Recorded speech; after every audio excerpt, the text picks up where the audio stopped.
It's good to be back with all of you this week. And over the past week, we have seen some significant developments in the guidance regarding vaccination for COVID-19 here in the United States. During these past 18 months, and again this past week, we have seen a tremendous effort by our public servants working to keep our people safe and to ensure vaccines are safe and effective.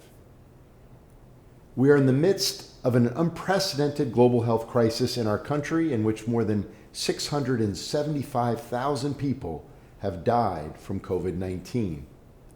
The work we are engaged in every day to support one another remains our most urgent priority. This past Friday, President Biden spoke about the recent announcements by the Food and Drug Administration and the Centers for Disease Control and Prevention regarding the Pfizer-BioNTech booster. I'd like to share a brief clip with you of his reflections on this moment. This week, as planned, we took a key step in protecting the vaccinated with booster shots, which our top government doctors believe provides the highest level of protection available to date. The Food and Drug Administration, the FDA, the Center for Disease Control and Prevention, the CDC, they've completed their independent scientific review. And based on that review, the majority of Americans who were fully vaccinated with the Pfizer vaccine are now able to receive the booster shot 6 months after they've received their second shot. In today's presentation, I'd like to review these developments with you and then close by highlighting some ongoing questions about vaccination efforts and the ongoing COVID-19 response. First, what is the new guidance? Well, this past week, as you just heard described, the FDA and the CDC updated their guidance regarding the Pfizer-BioNTech COVID-19 vaccine, approving a booster shot for certain populations and age groups, as well as people in high-risk settings. These booster shots must be at least 6 months after the original Pfizer-BioNTech COVID-19 vaccine series. The CDC is recommending that people 65 and older, residents in long-term care settings, and people aged 50 to 64 years with underlying medical conditions should receive a booster. And 2 other groups may receive a booster depending on their individual circumstances.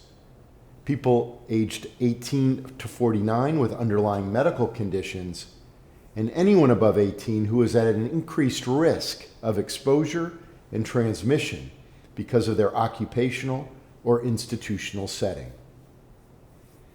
Prior to the CDC's announcement, the Food and Drug Administration had completed their review of the Pfizer-BioNTech booster and issued an emergency use authorization for selected populations, including older age groups, higher risk populations, and those in high-risk settings.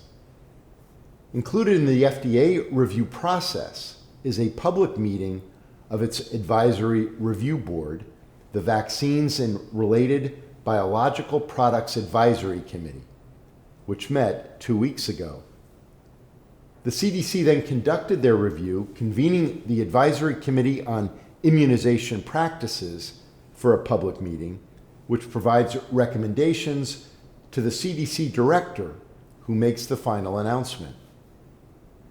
At Georgetown, we are reviewing this new guidance closely, and we will update our community on any new developments for our campuses. This updated guidance is focused exclusively on the Pfizer-BioNTech vaccine, which submitted its materials to the FDA regarding approval for a booster in late August. For those individuals who received a Moderna or Johnson & Johnson vaccine, more information will be made available soon. Why are boosters needed? We know that these vaccines are highly effective against COVID-19, and they are particularly effective at preventing severe disease. So why would a booster be needed? We are still learning about the duration of effectiveness. How long does immunity last? And when does immunity start to wane? Are particular groups more impacted? Boosters can help to extend the immunity provided by the original vaccination. Over the course of the past few months, different groups have collected data on this question, both here in the US and in countries like Israel and the United Kingdom. The FDA and CDC reviewed this data as part of the Pfizer-BioNTech booster application process.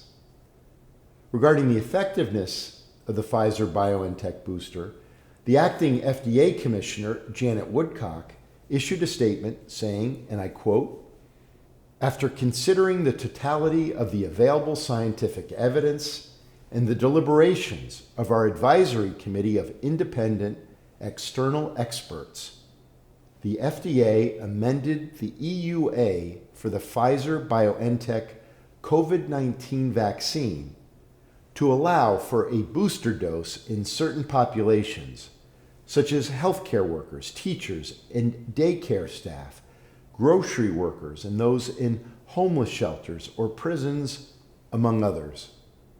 This pandemic is dynamic and evolving, with new data about vaccine safety and effectiveness becoming available every day. As we learn more about the safety and effectiveness of COVID-19 vaccines, including the use of a booster dose, we will continue to evaluate the rapidly changing science and keep the public informed." Close quote. So I want to pause and offer an important distinction here. This new guidance does not mean that those who do not receive a booster are not fully vaccinated. The CDC has emphasized that the primary vaccines are still highly effective. You are still considered fully vaccinated if you receive the full series of your original vaccine, either 2 doses of the Pfizer-BioNTech and Moderna vaccines, or 1 dose of the Johnson & Johnson vaccine. Looking at the months ahead, there are many questions that still remain about our immunity against COVID-19, particularly as new variants of the disease emerge. What will be the impact of new variants? Will vaccines continue to mitigate the most severe aspects of COVID-19? Will we see more seasonal outbreaks? Will we need more regular vaccination in the future, like with the annual flu vaccine? And of course, all of this underscores the importance of continuing to vaccinate more people here in the United States and around the world to increase our overall protection against the virus. I wish to thank you for joining us today for this presentation, and I hope that this has given you a sense of the new guidance on vaccines. I look forward to discussing more of these issues and what we might expect over the next few months in future presentations. Thank you all again. I wish you all my very best. Take care of yourselves and take care of everyone around you. For every Hoya, everywhere.